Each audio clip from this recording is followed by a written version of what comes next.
This is a Sports Catastrophe production. Hey there, Heather, ho there. Chef Cutter Diamond welcoming you to another Sports Catastrophe on this day. And on this day, July the 13th, in the year 1971. Should have done it 50 years ago. That would have been the All-Star. But anyway, the MLB All-Star game happened at Tiger Stadium as the American League and National League battled each other out. This was the third time the Tigers would host the All-Star game, and it came back in 2005 to Detroit 34 years later. It was actually only the second All-Star game played at night, the first in prime time in American League Park, and the last in Tiger Stadium. Unfortunately, this would be the only time the American League would win an All-Star game between 1963 and 1982, which is like shocking. Like 19 years without winning the All-Star game for the American League, despite the fact they won quite a few World Series. This was terrible. Like 1 out of 20. But anyway, this would be one of the greatest matchups of all time because it had 15 future Hall of Famers on the National League squad and 11 on the American League. So 26 Hall of Famers played in this game. I'm going to tell you the Hall of Famers. Well, I'll tell you the starting lineups and then the Hall of Famers that were not starters.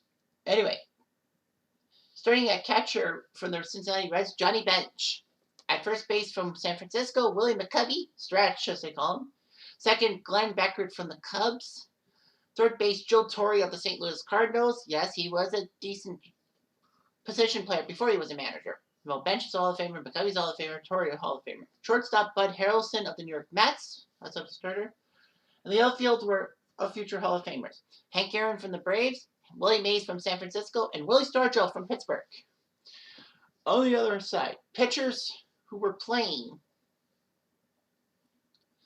who were on the National League squad, who were All-Stars. Steve Carlton of the Cardinals, Fergie Jenkins of the Cubs, Juan Marichal of the Giants, Tom Seaver of the New York Mets, alongside Clay Carroll, Larry Dierker, Doc Ellis, Don Wilson, and Rick Wise. And Hall of Famers that actually were not starters. Ron Santo, third base for the Cubs, Lou Brock, outfielder of the Cardinals, Roberto Clemente of the Pittsburgh Pirates. Rusty Staub was not in this All-Star game. Well, he was the Expos representative. But anyway, the coaching staff, Sparky Anderson and Walter Alston, Hall of Famers. In the American League, the starting lineup was Ray Fosse of the Cleveland Indians, Boog Powell of Baltimore, Rod Carew, Hall of Famer from the Twins, second base. Third base, Hall of Famer Brooks Robinson of the Baltimore Orioles. Shortstop, Hall of Famer Louis Aparicio of the Boston Red Sox, although he's better as a White Sox. Outfielder, Tony Oliva, who was he in the Hall of Fame? Yeah, Tony Oliva's a Hall of Fame from the Twins. Frank Robinson of the Orioles and Carl Yastrzemski of the Boston Red Sox. So the American League had their own future Hall of Famer outfielder, starting pitchers. Well, pitchers, only Jim Palmer of the 71 AL All-Star team, the pitchers got to the Hall of Fame from Baltimore. The other pitchers were Vida Blue, Mike Cuellar, Mikey Lolich, Sam McDowell, Andy Messersmith, Marty Patton, Jim Perry, Sonny Siebert, and Wilbur Wood. Position players that were future Hall of Famers reserves at Irvin Killebrew of the Minnesota Twins at third base, Reggie Jackson, outfielder, Oakland Athletics, Al Kaline, Detroit Tigers, outfielder, and then Earl Weaver, the manager, went to the Hall of Fame. So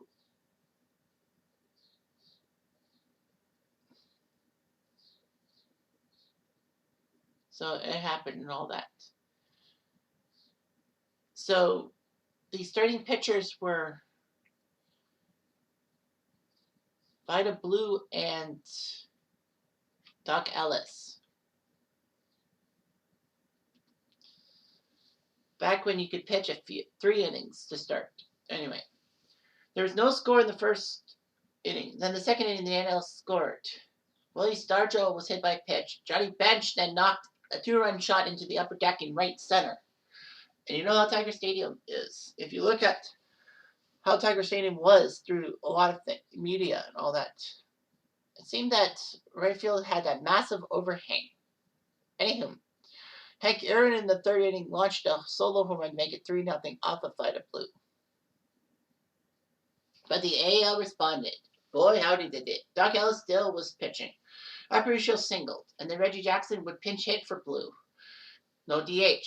Well, there was no DH in 71. It was 73 that went to DH. Reggie, on a 1-2 pitch, took a home run off the light to right field to make it 3-2. But that was not the story. The story was how far it went.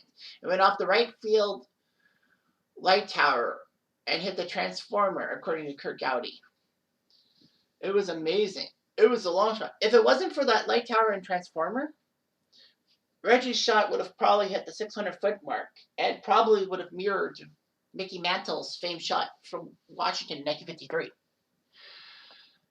Anyhow, Carew then walked. Bobby Mercer hit a pop fly out. Carlos Yastrzemski flew out. However, Frank Robinson then came up with a 2-run home run to make it 4-3 for the American League. It was still 4-3 till the bottom of the sixth. Fergie Jenkins pitched and gave up a single to Al Kaline. And then Harmon Killebrew knocked a massive home run to left field. Showed how good Killebrew was. In the top of the eighth, Mickey Lolich of the Tigers was pitching. Got Bobby Bonds to strike out, but Roberto Clemente knocked a 3-1 pitch into the upper deck in right center and make it 6-4. Fortunately, though, Lolich would get 5 straight outs. It's a save officially, and the American League wins 6-4. And as I said, the only time the American League won between 1963 and 1982 in the All-Star game. That is weird.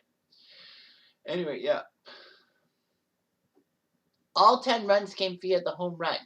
The American League had 3 2-run bombs by Reggie Robinson and Harmon Killebrew, whereas Clemente, Aaron and bench went deep, and I think Aaron was a 2-run home run. Anyway, it was amazing and all that. Roberto Clemente was going to play in the 72 All-Star game, but because of injury, he couldn't play. That would be his final All-Star game appearance because at the end of the year, he had that accident when he was trying to deliver supplies to Nicaragua. Furman Munson came in to catch, but he couldn't bat. Yeah, 26 future Hall of Famers were present at this game, including Hall of Fame umpire Doug Harvey. So, yeah, it was amazing. It was like this All-Star game.